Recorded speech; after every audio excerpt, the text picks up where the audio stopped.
Olá pessoal, tudo bem? Hoje nós vamos falar um pouquinho sobre as propriedades das soluções e a gente inicia o assunto falando um pouquinho das propriedades dos líquidos puros. A gente sabe que os líquidos puros eles têm uma propriedade de evaporarem com facilidade. Passe do estado líquido para o estado de vapor, as suas moléculas não precisam entrar em ebulição, tá? Então, para um sistema aberto, né, por exemplo, se eu jogar água num piso cerâmico, eu teria ali, com o passar do tempo, a água evaporando, entrando, passando do estado sólido para o estado líquido, ou seja, isso seria um sistema aberto. Tá? Os tipos de vaporização, quais são eles? O primeiro a gente chama de evaporação. A evaporação nada mais é que a passagem do estado líquido para o estado gasoso, só que de uma forma lenta, bem lenta, e com a temperatura abaixo da ebulição. Ou seja, a roupa secando no varal, a superfície de um lago, seriam exemplos aí de evaporação. Se a gente observar, né, a gente tem também o que nós chamamos de ebulição. A ebulição, eu preciso fazer um aquecimento, quer dizer, a passagem violenta do estado líquido para o estado de vapor. E você observa que tem até formação de bolhas no interior desse líquido. Então, a diferença básica entre evaporação e ebulição é que na evaporação ela é lenta, ocorre lentamente. E na ebulição a gente vai ter uma forma mais drástica, né, com formação de bolhas no interior do líquido. Um outro tipo de vaporização seria a calefação. O que vem a ser calefação? A calefação seria você é, colocar a água, por exemplo, em contato com uma superfície muito quente, né, bem elevada, ou seja, ela vai passar do estado líquido para o estado de vapor de uma forma também muito rápida. Pressão de vapor de um líquido. Bom, observe que a gente tem aí um frasco hermeticamente fechado, né, a 20 graus Celsius, a 0 milímetros de mercúrio. Tá? Ali nós temos vácuo, né, porque ele é hermeticamente fechado. E a gente vai observar o seguinte: com o passar do tempo, né, no início a evaporação ela é bem rápida, né, vai diminuindo com o passar do tempo até que fique constante.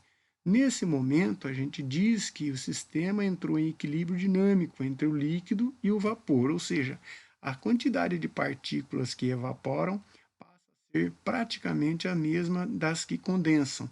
Então, nesse caso, eu passo a ter o que nós chamamos de equilíbrio dinâmico. Tá? Então, a pressão que o vapor exerce no equilíbrio dinâmico é que nós denominamos de pressão de vapor, ou chamada também de pressão máxima de vapor. Quais são os fatores que alteram a pressão máxima de vapor? A primeira delas é a natureza do líquido. Então, cada líquido tem uma pressão máxima de vapor. Por exemplo, a água, a 20 graus Celsius, tem uma pressão de vapor em torno de 17,5 milímetros de mercúrio. Já o éter tem uma pressão máxima de vapor de 442 milímetros de mercúrio a 20 graus Celsius também.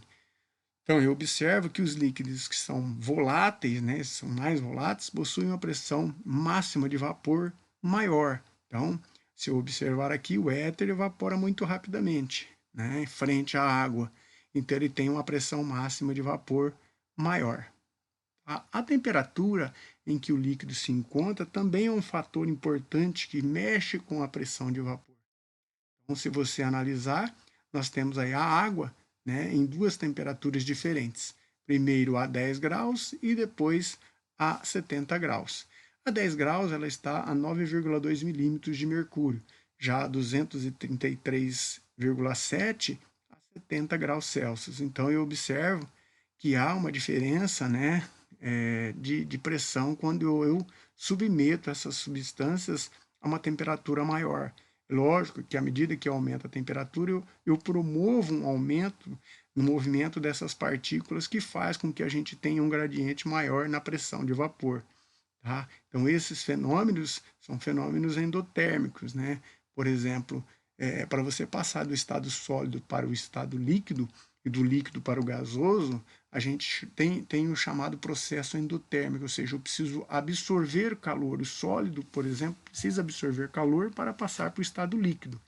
E assim, o líquido também precisa absorver calor para passar para o estado gasoso. Então, esse processo é o que nós chamamos de processo endotérmico. Se a gente fizer o inverso, pegar do gasoso para o líquido, né, transformar do estado gasoso para o líquido, e do líquido para o sólido, a gente tem que perder energia. E esse é o chamado processo exotérmico. Como eu havia falado, o aumento de temperatura ele provoca uma maior agitação térmica das partículas, que faz com que eu tenha uma pressão máxima de vapor ainda maior. Ok? A influência da temperatura na pressão de vapor. Observe aqui que nós temos um gráfico que tem 3 substâncias diferentes, o clorofórmio, o etanol e a água. Se eu pegar, por exemplo, a 60 graus, eu vou observar que a água, né, se eu subir aqui uma paralela ao eixo Y, eu vou encontrar de cara o primeiro gráfico, que é o gráfico da água, que está próximo aí de 199, 198 milímetros de mercúrio. Então, essa seria a pressão de vapor da água nessa temperatura. Se eu continuar a subir, eu encontro o gráfico do etanol, que está em torno de 398, 399 milímetros de mercúrio. E se eu continuar subindo ainda mais, eu vou passar dos 800, 810, 815 para o clorofórmio. Então, essas temperaturas elas influenciam decisivamente na pressão de vapor desses líquidos. Se a gente analisar aqui, o líquido que tem a 60 graus maior pressão de vapor seria o clorofórmio, né? Na sequência seria a água, o etanol e depois o clorofórmio. Obviamente que a essa temperatura quem evapora mais seria o clorofórmio, ok? Temperatura de ebulição de um líquido. A pressão de vapor de um líquido está diretamente relacionada à sua temperatura de ebulição. Então, um líquido, né, para que ele entre em ebulição, ele tem que igualar a sua pressão de vapor à sua pressão atmosférica. Então, por exemplo, para que eu possa fazer com que a água evapore a 760 milímetros de mercúrio, ou seja, ela entre em ebulição, eu preciso elevar essa temperatura até 100 graus Celsius, que é a essa temperatura que ele faz com que a pressão de vapor se iguale à pressão atmosférica. Tá? Então, observando novamente aqui, eu tenho 3 líquidos novamente, o éter etílico, o etanol e a água. Observamos aqui que a mesma pressão, né, a gente tem temperaturas de ebulições diferentes. Por exemplo, se eu pegar para o éter, a temperatura de ebulição está em torno de 34,6 graus. Se eu pegar para o etanol, nessa mesma pressão, estaria em torno de 78,3 graus. E se eu pegasse para a água, eu estaria em torno de 100 graus, ou seja, a água ferve a 100 graus a essa temperatura, né? Ferve a 100 graus a essa pressão. Então, nós temos aí 3 líquidos diferentes, né? Com a mesma pressão, eles têm pontos de ebulições diferentes. Então, portanto, quanto mais volátil for o líquido, menor será a sua temperatura de ebulição. Então, quanto mais volátil for o líquido, menor será a sua temperatura de ebulição. Analise essa situação aqui. Tá? Então, nós estamos aqui ao nível do mar, né? Então, a gente observa que a camada de ar aqui é maior do que aqui na montanha. Então, a pressão atmosférica aqui ela é maior, né? Com uma altitude menor. Lá não, lá eu tenho uma pressão atmosférica menor com uma altitude maior. Então, em altitudes elevadas, a pressão atmosférica é baixa. Há uma diminuição na temperatura de ebulição de um líquido. Então, portanto, nos locais de maior altitude, pelo fato da água ferver em temperaturas abaixo de 100, o cozimento dos alimentos torna-se mais lento. Ora, se a gente for observar, né, então a gente teria uma dica, por exemplo, se a pressão externa diminui, a temperatura de ebulição diminui. Se a pressão externa aumenta, essa temperatura tende, né, a fazer com que a temperatura de ebulição aumente. E aí vem aquela pergunta, por exemplo, aonde que o cozimento de uma substância, de um alimento é mais rápido? Por exemplo, o feijão. O cozimento seria em Santos ou lá em Brasília? A gente observaria que em Santos o cozimento seria mais rápido. Por quê? Porque a temperatura de cozimento é maior, ela é 100 graus. Já em Brasília seria em torno de 98 graus Celsius. Se a gente comparar, por exemplo, com o Monte Everest, que está a 8.848 metros acima do nível do mar, nós teríamos aí uma temperatura em torno de ebulição de 71 graus Celsius. Então, a água entra em ebulição a 71 graus Celsius. Então, aonde vai cozer primeiro? No Santos ou no Monte Everest? O fator preponderante aí é o valor da temperatura e não a temperatura de ebulição. É lógico que lá a ebulição vai ser mais rápida, porém, ela é uma temperatura inferior. Por isso que o cozimento na cidade de Santos seria mais rápido. No diagrama de fase da água, nós temos algumas situações importantes aqui para serem analisadas. Observa que a gente tem uma parte vermelha, uma parte aqui em preto e outra em branco. Se você observar, aqui estaria o estado sólido, aqui estaria o estado líquido e na parte branca estaria o estado gasoso. Então, para o estado gasoso, né, nós teríamos essa parte branca aqui. Então, observa que nós temos 3 curvas. Cada curva, né, representa uma situação diferente. Tá? Então, eu vou analisar, por exemplo, na curva laranja, eu tenho sobre essa curva, em qualquer ponto dela, eu teria sólido e líquido, que é a interface entre o sólido e o líquido. Se eu pegasse aqui nessa curva branca, né, eu teria líquido e gás em toda a sua extensão. Tá? E se eu pegasse aqui em cima da curva azul, eu teria aqui sólido e gasoso, porque a interface aqui é sólido com gás. Então, observa lá. Se eu tenho aqui no meio o que nós chamamos de ponto triplo. Nesse ponto triplo, a gente tem as 3 substâncias, o sólido, o líquido e o gás.